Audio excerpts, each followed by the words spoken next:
দিনটা আমার কাছে ছিল অনেক বেশি স্পেশাল আর অনেক বেশি আনন্দের।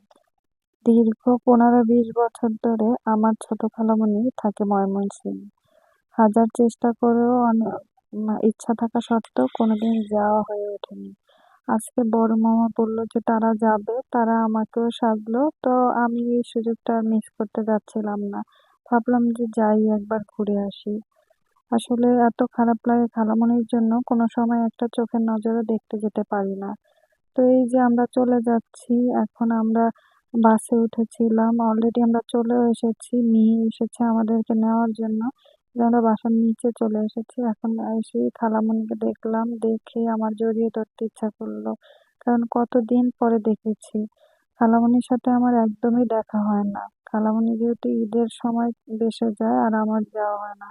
আর দুপুরে খাওয়া-দাওয়া শেষ করে আমরা চলে এসেছি ছাদে। ওদের ছাদটা এত বেশি সুন্দর। তারপরে এই যে আমরা সবাই মিলে জিলাপি খাচ্ছি। আসলে খালা তো মার থেকে কোনো অংশে কম হয় না। খাবার একটার পর একটা ধরেই রাখছে মুখের সামনে। আর সবাই মিলে এত বেশি মজা করতেছিলাম। এখানে আবার কামরাঙ্গা ভর্তা বানিয়েছিল ওরা, সেটাও খাচ্ছিলাম। কামরাঙ্গা ভর্তা খাচ্ছিলাম। আর একটু পরে মামি রান্না করছে। সেই মামির রান্নার ভিডিওগুলো একটু আপনাদের সাথে শেয়ার করছি। এই যে মামি মাছ ভাজছে আর হাসতেছিল মামি যে আমরা ভিডিও করছিলাম। আর একটু পর খালামণির সাথে গল্প করছিলাম। খালামণি, মামা আমরা সবাই মিলে গল্পতে পুরা ঘর গরম করে দিয়েছি।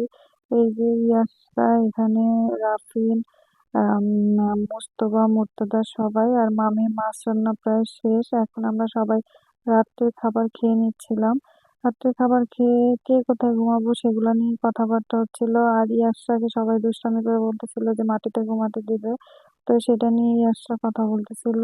আজকের মতো এখানেই বিদায় নিচ্ছি। কালকের ব্লগগুলো অনেক বেশি স্পেশাল হতে যাচ্ছে, অবশ্যই দেখবেন।